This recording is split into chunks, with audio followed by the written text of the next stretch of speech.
오늘은 도르트 신경 7절을 볼 차례입니다.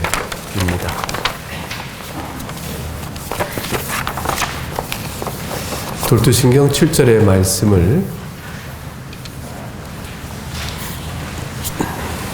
먼저 같이 읽고 그 내용을 살피도록 하겠습니다. 7절을 같이 읽겠습니다.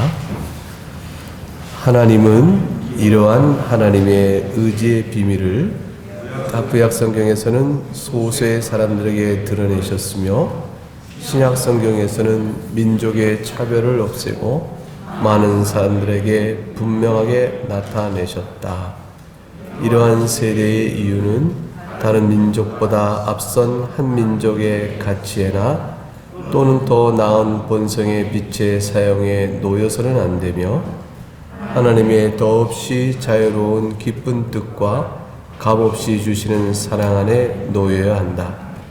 그러므로 모든 공로에 앞서서 그리고 공로를 거슬러 이러한 은혜가 나타난 사람들은 겸손하며 감사하는 심령으로 그것을 인식하여야만 하며 이러한 은혜가 나타나지 않은 버림을 받은 사람들에게 있는 하나님의 심판의 엄위함과 의로움을 사도들과 함께 찬양하여야만 할 것이지만 결코 호기심으로 탐구하여서는 안 된다. 네, 이 7절의 말씀은 6절과 이제 이어서 맥락을 봐야겠죠. 본성의 빛이나 율법, 즉 양심과 이성적, 도덕적, 이성에 기초한 도덕적 분별의 지식 또는 분명히 행할 것과 행하지 않을 것을 명하신 하나님의 율법, 그것이 우리에게 이룰 수 없는 일이 있으니 그게 의인을 만드는 것입니다. 하나님과 화목해 될 수 있는 의의 실체를 우리에게 형성하도록 하지를 못합니다. 왜냐하면 본성의 빛이나 율법 자체가 무력한 것이 아니고 사실은 이것을 듣고 행할 우리 인간 자체가 부패해 있으므로 무능력하기 때문입니다. 그래서 우리의 인간 자체의 부패성으로 인한 무능력이, 즉 율법과 본성의 빛이 명하는 것, 교훈하는 것을 따라 행치 못하는 우리의 무능력은 결국 율법의 연약함이요 본성의 빛의 연약함으로 결과되는 것이죠. 그러므로 이것들은 우리에게 구원을 주지 못합니다. 우리에게 구원을 주신 것은 성령의 능력으로 부패한 심령의 변화를 주시고 그 변화는 곧 생명과 깨닫는 조명의 능력입니다. 성령 하나님께서 부패한 우리들을 깨닫도록 하시고 생명을 주어 깨닫도록 하심으로 인하여 그 말씀에 기초한 하나님의 은혜의 약속의 말씀을 붙들고 회개와 믿음으로 나오게 되어집니다. 그 모든 일들은 결국은 말씀을 가르치는 설교의 선포, 그리고 그걸 통해서 그 내용을 담겨있는 예수 그리스도의 화해의 사역, 그걸 통해서 우리에게 가능케 하시는 것이죠. 이것이 바로 메시아된 복음입니다. 근데 이 복음은 이러한 복음을 이렇게 7절에 가게 되면 이런 하나님의 의지의 비밀이라, 뜻의 비밀 또는 의지의 비밀 둘 다 번역이 가능한데 이건 사실은 매우 신비롭고 부패한 인간이 하나님의 도우심과 말씀에 가르침이 없으면 알 수 없는 비밀이죠. 그러니까 성령께서 우리를 살리지 아니하시면 또 우리를 조명하지 아니하면 우리는 도무지 알 수 없는 그것이 비밀입니다. 이 은혜의 용서, 죄인을 불러 구원하시는 하나님의 화목케 하시는 놀라운 그 자비로움, 이것들을 우리가 어떻게 할 수 있을까? 이 세상은 몰라요. 모르기 때문에 모든 세상의 종교는 행한대로 갚는다. 이제 그것이 철칙입니다. 그 기반을 무너뜨리면 종교 기반이 무너져요. 그러니까 이거는 세상은 모르는 거로 되어 있는 것이죠. 복음을 모르는 거로 되어 있습니다. 우리는 이제 왜 달리 얘기하느냐? 왜 우리 은혜로 구원을 받는다라고 말하는가? 우리는 그렇게 말하는데 어찌 저들은 그걸 모르는가? 이런 생각이 들 수 있습니다. 어찌 저들은 우리 은혜의 복음을 그렇게 못 알아들을까? 비밀이라고 했습니다. 이게 비밀된 것은 이제 오직 신자에게만 깨닫도록 하시고 그들에게만 내용을 드러내 주셨기 때문에 그렇습니다. 그러니까 오늘날에 있어서는 이미 이제 신구약 성경 안에 주께서 행하신 구원사역의 복음적인 내용이 다 이미 기록되어 있으므로 드러나 있다라고 볼 수 있지만 읽어하는 일은 감춰져 있는 일이죠. 저들에게 있어서. 왜냐하면 살 생명이 없고 따라서 깨달을 수 있는 능력도 없기 때문에 객관적으로는 주어져 있으나 주관적으로는 여전히 닫혀 있다라고 볼 수가 있습니다. 물론 이제 개연성이 없죠. 안 믿는 사람들 성경을 읽어볼 개연성이 거의 없습니다. 그러니까 주어져 있으나 사실 없는 것 같은 처지가 되고 만 것이죠. 그런데 신자라고 하면서도 성경을 읽지 않는다. 그럼 이제 말씀을 알 수 있는 내용이 없는 것이고, 그러면 깨닫는 능력과 또 신앙의 토대를 세워갈 수 있는 그런 모든 가능성이 그만큼 없는 것이고 실제로 잘하지 못하게 되어집니다. 말씀을 듣고 알아도 깨달아 심령 안에서 열매 맺는 은혜는 성령 안에서 깊은 도우심이 있어야 되고 소망해야 되고 또 구해야 되는 것이죠. 그래서 성도가 주의 은혜를 더욱더 사모하고 구한다는 것은 구원의 죄인이 의인으로 신분의 변화를 입는 것에 그치는 것이 아니고 의인의 신분을 누린 자가 하나님을 영원하게 하기 위하여 마땅히 신자됨의 영적 특성, 그것은 그 자신의 최고의 기쁨인데 그 즐거움과 그것을 주 앞에 계속 구해 나가는 그러한 간구가 있어야 하는 것이죠. 그래야하면 은혜가 있어지고 은혜에 따라서 우리는 하나님을 영화롭게 하는 신자됨의 모습을 이루어갈 수 있습니다. 이런 하나님의 뜻의 비밀을 구약 성경에서는, 즉 구약 성경 시대는 이 말이죠, 소수의 사람들에게만 드러냈다. 이 민족적으로는 누구겠어요? 이제 아브라함의 후손들이 되어지겠습니다. 창세기 12장의 아브라함의 부름은 교회사적으로는 굉장히 중요한 부름입니다. 11장까지는 보편 인류 전체를 대상으로 하나님과 인간이 만납니다. 아담과 하와를 인류의 시조로 삼아 퍼져간 모든 인류의 죄의 문제를 하나님께 직접 다뤄나가세요. 노아의 홍수 때에 전 인류를 대상으로 하신 것이고, 따라서 인류가 사는 곳이면 어딘지 홍수 심판이 있었던 것이죠.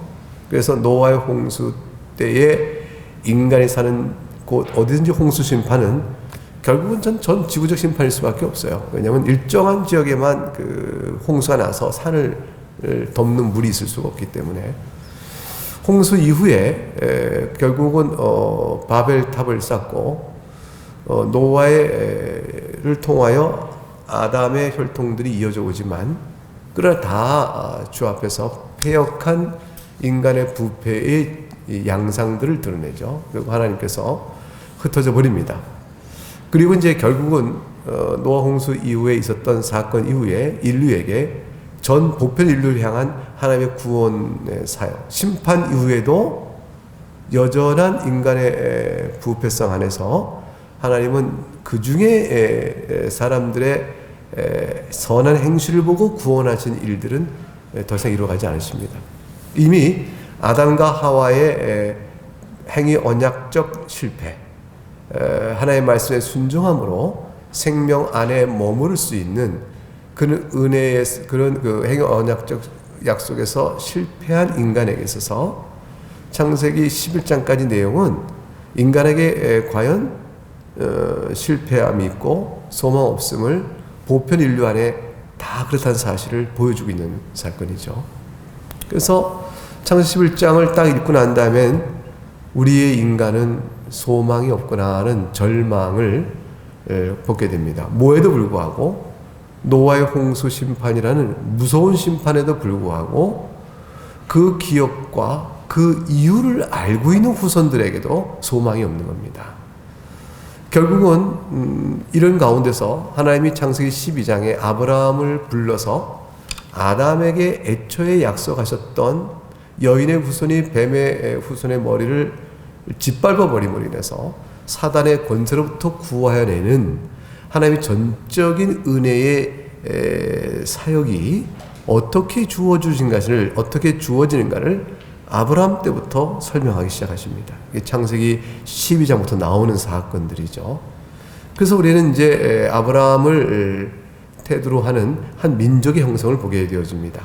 그리고 하나님께서는 그로부터 인해서 예수 그리스도가 오실 때까지 결국 유대 민족을 중심으로 아브라함의 후손의 혈통적 후손을 중심으로 하나님이 죄인을 불러 구원하시는 언약들을 그것들을 나타내 보이시고 그들 중에서 영적 이스라엘이요 이면적 내면적 할례를 표면적에는 이면적 할례를 받은 그런 자들 하나님의 남은 자요 그런 자들에게 주어진 언약의 내용을 잘 깨달아 참으로 구원받는 자들을 이끌어내시는 구원 역사를 구약 역사를 통해서 보이게 되는 것입니다.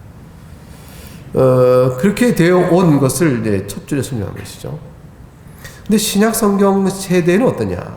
신약 성경에는 이 말은 신약 성경에 여기를 되면 민족의 차별이 없었다라고 되어 있으니 복음이 이스라엘이라는 민족적 한계에 갇혀 있지 않았다. 이런 뜻이 되어집니다.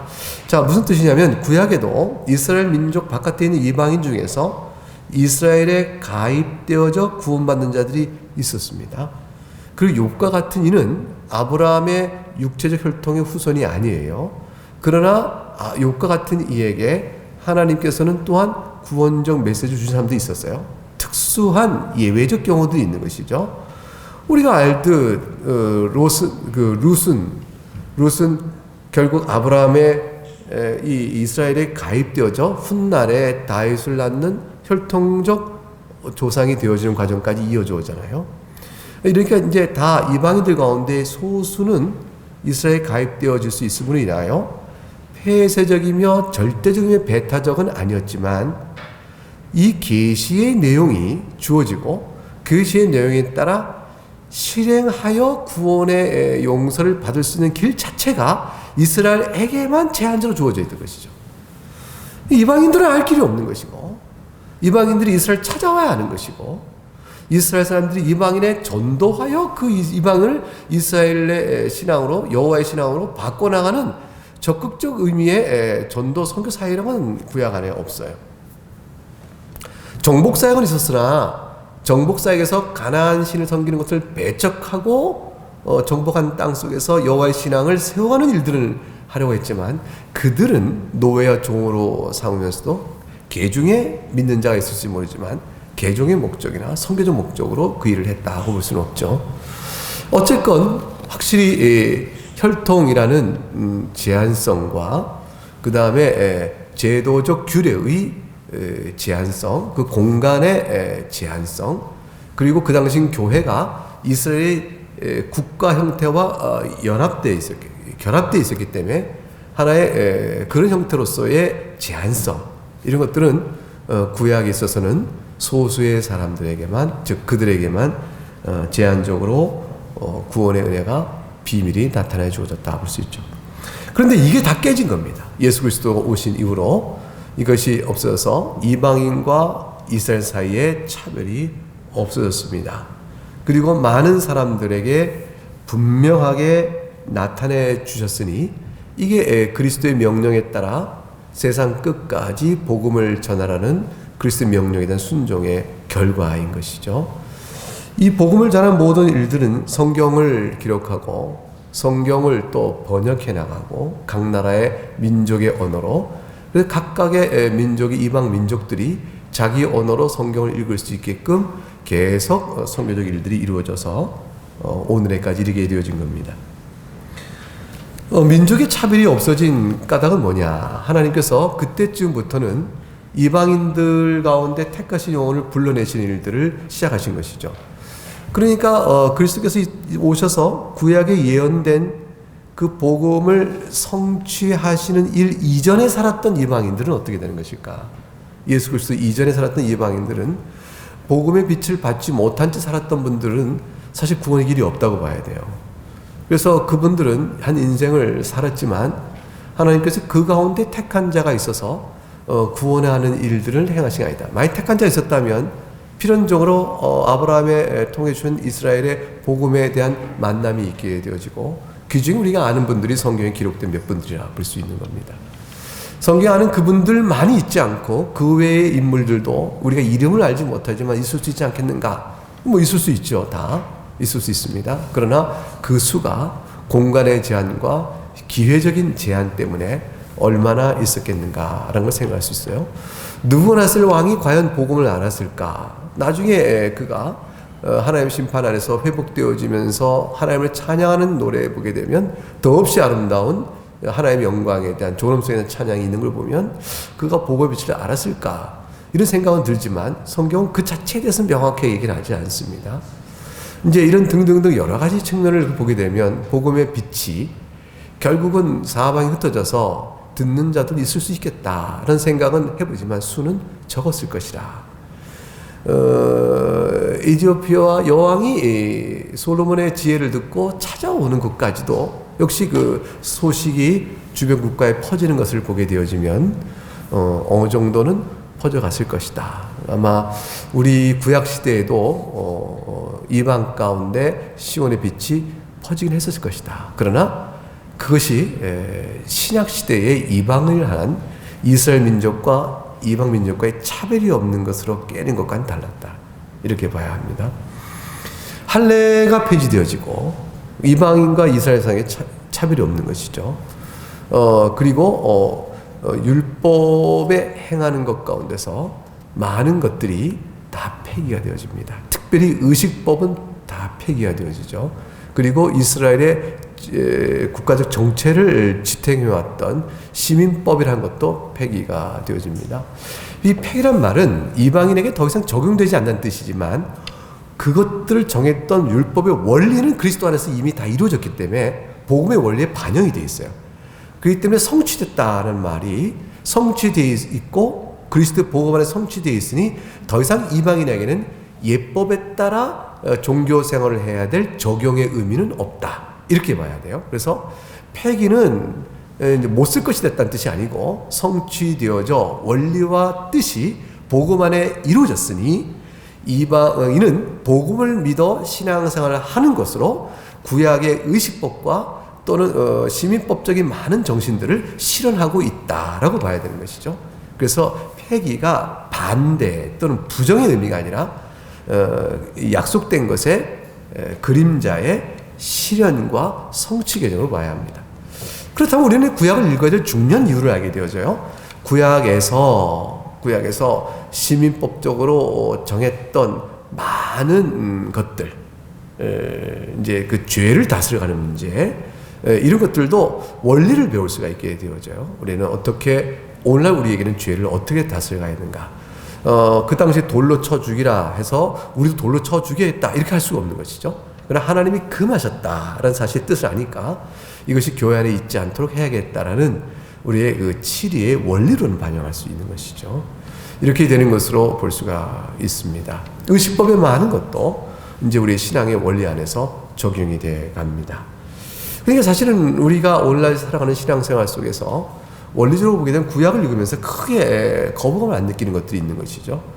구약의 믿음의 성도들의 신앙이 오늘 우리 신앙생활에 왜 모범이 될까? 하나님 사랑하는 것, 마음과 뜻과 힘을 다해 주를 사랑하는 모습을 그들에게서 본단 말이죠. 그것들은 여전히 다 마찬가지라. 그럼 그들은 그런 신앙의 양태를 어떻게 배웠을까요? 자기들이 주어진 종교적 규례를 실천함으로 그 마음을 담아들였는데 그 종교적 규례 자체가 그 마음을 계속 요구하고 있었기 때문에 그런 것입니다. 우리도 또 그렇게 할 수가 있겠습니다. 그 다음에 나오는 문제 내용은, 그러나 이제 구약 시대에 있어서 이 세대라는 말은 이제 구약의 한 세대 그리고 신약의 한 세대, 이걸 시대라 말하지 않고 하나님의 경륜의 한 구분을 세대라 했습니다. 구약 성경에 기록된 그 당시의 시대에 하나님이 나타냈던 경륜을 구분하여 그걸 한 세대 이렇게 말하고 있는 것이죠. 이러한 세대의 이유는, 왜 구약 성경과 신약 성경의 차이가 나는 이유는 다른 민족보다 앞선 한 민족의 가치, 그러니까 세상의 여러 이방 민족, 여러 민족, 어느 민족보다도 이스라엘 민족의 가치가 우월하다고 봐서 구약엔 그랬다라고 보면 안 되고, 그건 잘못된 해석입니다. 아니면 또 더 나은 본성의 빛의 사용이 있었다, 이것도 안 된다는 거예요. 그럼 뭐냐면 이스라엘 백성들은 오직 한 가지 이유로 인해서 먼저 하나님의 구원의 비밀을 안 사람입니다. 오직 한 가지 이유로. 그게 뭡니까? 더 말할 수 없이 자유로운, 극도록 자유로운, 이건 최상급을 표현한 겁니다. 하나님의 자유로움은 어떤 조건, 하나님 이외에 다른 어떤 조건에부터 제한받지 않으신 분이에요. 하나님으로 하여금 이렇게 저렇게 하도록 할 외적 조건은 없습니다. 그러니까 그걸 자유롭다라고 말하는 것입니다. 그리고 그 자유로움은 하나님 자신의 기쁜 뜻이에요. 우리도 이제 내가 원하는 바를 자유롭게 하면 내 기쁜 뜻이잖아요. 기쁘지 않은 것을 원하는 바 자유롭게 하지 않지 않습니까? 그래서 이제 이 자유로움과 기쁨은 서로 맞물려 있는데, 하나님의 극상에 하나님 외에 어떤 것도 하나님에게 외적 조건으로 걸 수 없는 절대적으로 자유로우시고, 그래서 그것을 행하니 기쁘신 뜻과 그 뜻으로 행하실 것이다. 그런데 그것은 곧 우리와 관계 속에서는 우리에게 값을 요구하지 아니하시는 사랑 안에 있는 것이다, 이렇게 되어 있습니다. 그래서 하나님께 이스라엘 백성 아브라함 후손을 사랑하신 것이죠. 그 사랑하는 그 자유로운 기쁘신 뜻에 따라 그렇게 경륜을, 그렇게 작정하신 경륜을 펼치신 것이에요. 그래서 이제 예수님이 오시기 이전에 이제 우리가 이제 2000년 전 이전에 살았던 어느 이방인이 하나님의 이런 세대적 경륜을 놓고서 하나님께 대하여 원망과 불평과 비난과 공의의 잣대로 판단하려고 한다면 어찌 되겠습니까? 어리석은 일이죠. 그럴 수가 없는 것입니다.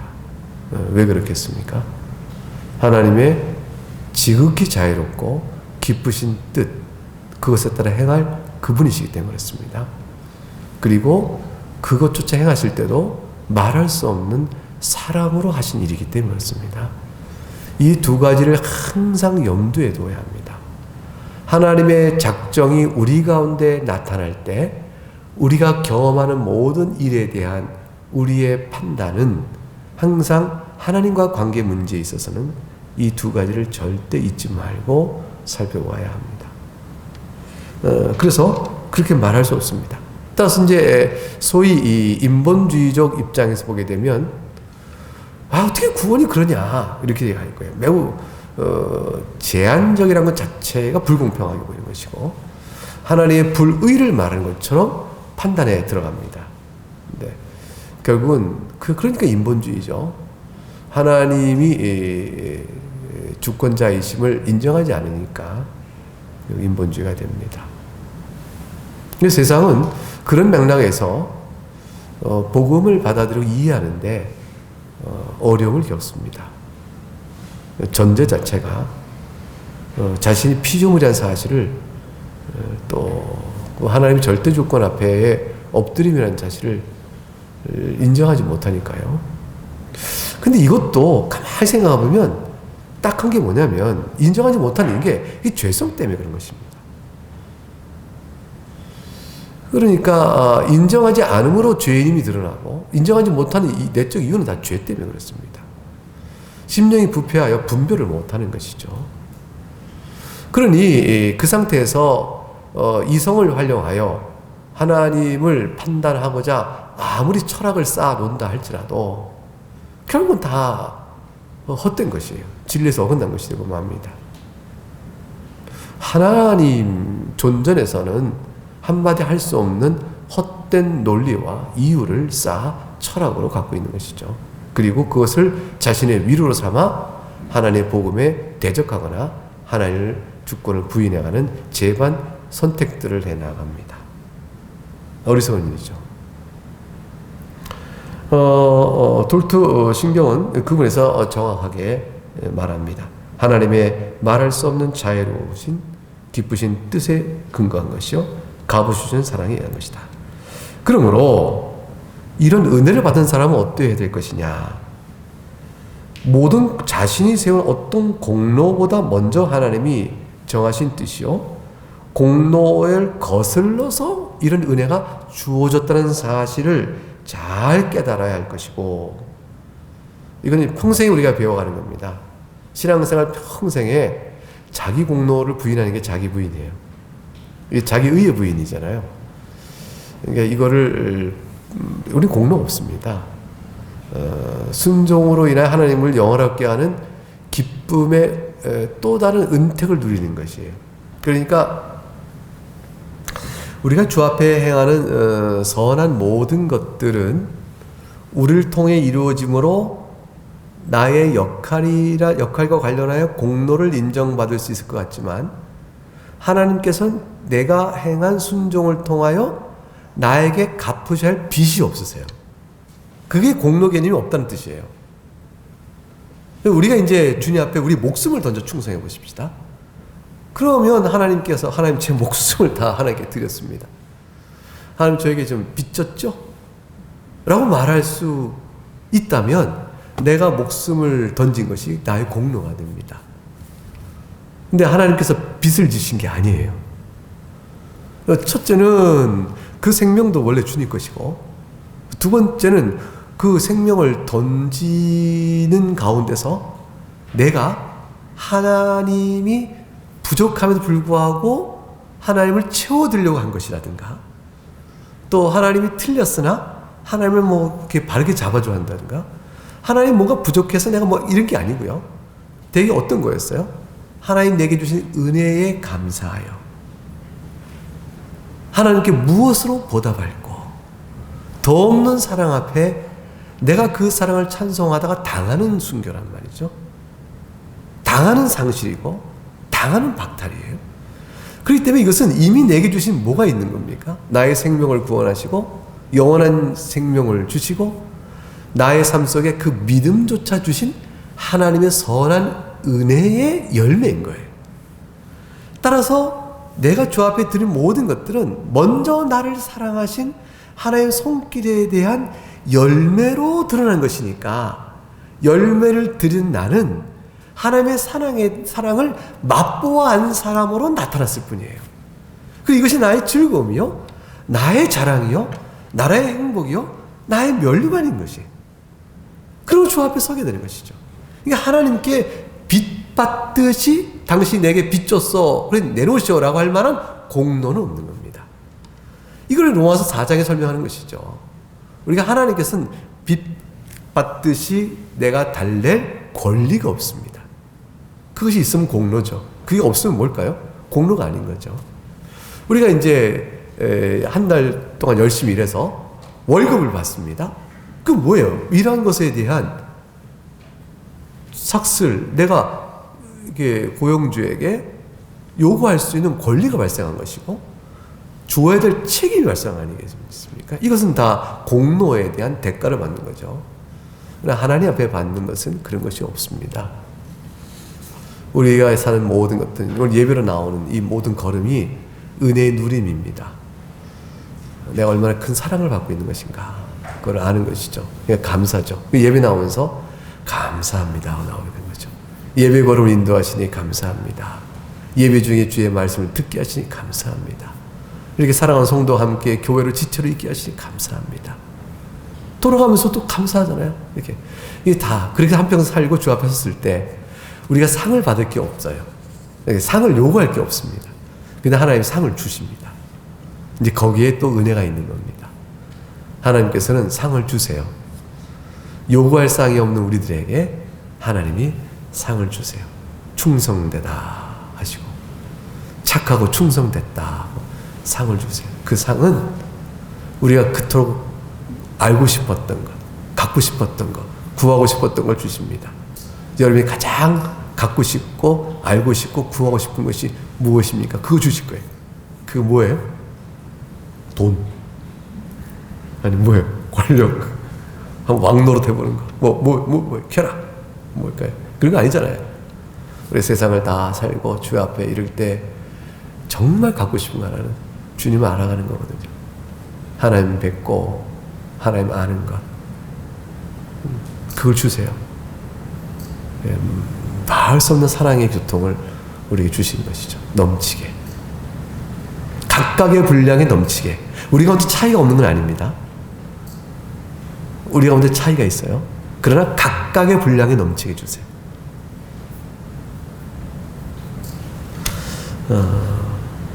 그것만이 이제, 그러므로 우리가 신약 때나 구약 때나 다 하나님 사랑하게 놓아야 합니다. 그리고 겸손하고 감사해야 합니다. 그리고 이것을 인식하고 찬송해야 되죠. 그럼 반대로 이 은혜가 나타나지 않고 버림을 받은 사람이 있다면 어떻게 될까요? 믿지 않고 복음을 거스린 사람들, 하나님의 심판 안에 있는 거죠.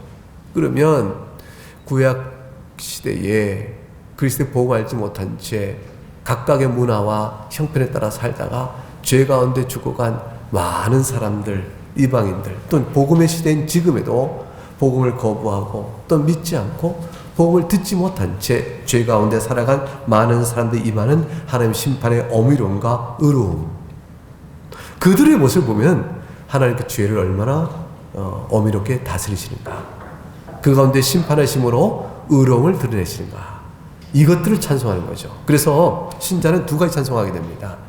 구원의 은혜를 받은 사람들은 우리가 이 구원을 받을 수 없는데 이런 은혜를 주신 하나님의 말할 수 없는 긍휼을 찬송하는 것이고요. 그리고 죄 중에 죽은 많은 사람들을 심판하시는 하나님의 공의를 찬송하는 것, 이 두 가지가 신자가 하나님을 찬송할 주제가 되어집니다. 이 내용을 호기심으로 탐구해서 안 된다. 이게 이제 지적 호기심, 그리고 지적 호기심은 하나님의 그 지성소를 문 열고 막 들어가서 해주고 싶은 거죠. 하나님을 분석하고 판단하고 싶은 그런 호기심으로 탐구하는 것은 잘못된 길로 빠집니다. 그래서 결국은 사람이 신앙적 지식에는 한계가 딱 있어요. 욥기가 잘 말해줍니다. 욥기 전체는 사람이 물을 질문과 사람이 인정해야 될 한계가 무엇인가를 욥의 깊은 질문과 고난 속의 사색을 통해서 우리에게 보여줍니다. 욥과 같은 이가 그런 고난을 당한다 할지라도 가장 인간 중에 선하다, 경건하다 할 만한 욥과 같은 이가 인간 중에 더 없는 나락에 빠진 고난을 당한다 할지라도 인간은 하나님께 답을 먼저 알아야 이거를 이해할 수 있겠다라고 말할 수는 없다는 거예요. 답을 알고 믿는 것은 아닙니다. 믿음으로 주의 선하심을 따라가는 겁니다. 자, 오늘 교훈은 이것인데, 그러므로 실천적으로요, 믿는 사람이, 구원을 아는 사람이 믿지 않고 심판에 있는 사람들을 향해 어떤 눈길로 봐야 될까요? 나는 지극히 하나님을 향하여 겸손함과 감사로 대하듯 다른 사람들에 대해서도 여전히 겸손한 마음으로 대해야 합니다. 그들보다 내가 더 본성의 빛이 뛰어나거나 내 안에 있어서 어떤 혈통적, 민족적 차별이 있는 것이 아니거든요. 내 안에 아무런 이유가 없이 하나님을 아는 겁니다. 내 안에 어떤 이유 없이 그리스도를 아는 사람인 거죠. 저들은 내게 주어진 그 은혜의 빛이 아직 없는 거예요. 그들 앞에서 우리는 그냥 겸손해야 되는 겁니다. 그러시군요. 그것은 아닙니다. 저는 그렇지 않습니다. 저는 주 예수를 믿습니다. 핏대 내어 싸울 일은 아니다. 그것을 잘 기억해야 합니다. 불쌍히 여겨야 되는 것이죠. 네, 오늘 여기까지 해야겠습니다. 기도하겠습니다.